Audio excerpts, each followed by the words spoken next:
Antithesis. M H. Abrams की a glossary of literary terms antithesis को किस तरह डिफाइन करती है, आइए देखते हैं।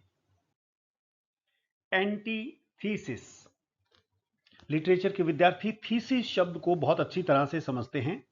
इस थीसिस का मतलब पीएचडी थीसिस से नहीं है, इसका मतलब है कॉन्सेप्ट। एंटी का मतलब उल्टा, ऑपोजिट, यानी कि जो आमतौर पे कॉन्सेप्ट ट्रेडिशनल होता है उससे बिल्कुल उल्टा। Means placing two opposite ideas together, दो ऑपोजिट आइडियाज को एक साथ रख देना।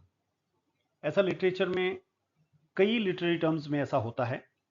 जैसे हम कई बार कंसीट की बात करते हैं, ऑपोजिट चीजें होती हैं। तो एंटीथेसिस दो ऑपोजिट चीजों को एक साथ रख देना, क्या करते हुए? Using similar sentence structures. दो ही बातें ऑपोजिट चीजें हों और दूसरी हो सिमिलर सेंटेंस स्ट्रक्चर। एग्जाम्पल देखेंगे, अच्छे से समझ आएगा। The contrast highlights the difference, दोनों में डिफरेंस इस तरह से कॉन्ट्रास्ट करके बताया जाता है। एग्जाम्पल देखते हैं, पोप की लाइन है, willing to wound and yet afraid to strike. Alexander Pope की लाइन है, विलिंग क्या मतलब होता है? इच्छा होना, टू वूंड घायल करने की इच्छा है, फिर भी अफ्रेड डर लगता है अटैक करने से।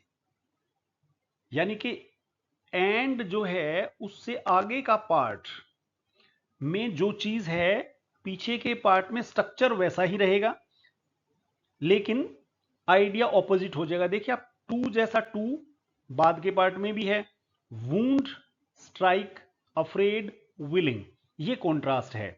एक और एग्जांपल लेते हैं, Johnson, marriage has many pains but celibacy has no pleasures.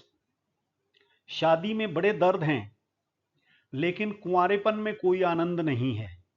आप इसकी स्ट्रक्चर को देखें तो एंटीथेसिस कैसे है? एक तरफ शादी की बात हो रही है तो दूसरी तरफ बात हो रही है सेलिबेसी की। वहां पिछले एग्जाम्पल में एंड था, यहां पर बट है। शादी का उल्टा सेलिबेसी। हैज की जगह हैज, मतलब है ना, इस पार्ट, ये मैंने जो निशान लगा है, इससे आगे के पार्ट को पीछे के पार्ट के साथ सेंटेंस स्ट्रक्चर जो होगा सिमिलर होगा। सेलिबेसी हैज मैनी का उल्टा नो, पेन्स का उल्टा प्लेजर्स। सेम सेंटेंस स्ट्रक्चर से ऑपोजिट आइडियाज को दिखाना एंटीथेसिस है। The parallel structure, sometimes alliteration, कई बार एलिट्रेशन का यूज भी इसमें किया करते हैं, to make the contrast stronger. Alliteration का इस्तेमाल करके और कॉन्ट्रास्ट को और स्ट्रांगली दिखाया जाता है। एंटीथेसिस का पर्पस क्या है? To create clarity, to create rhythm and a sharp sense of opposition. देखिए ऑपोजिट चीजों से जो है ना वो फीलिंग या जो भाव आना चाहिए वो ऑपोजिट चीज से और शार्प हो जाता है। ठीक है ना? सिर्फ शादी की बात होती तो ये उतना मजेदार नहीं होता।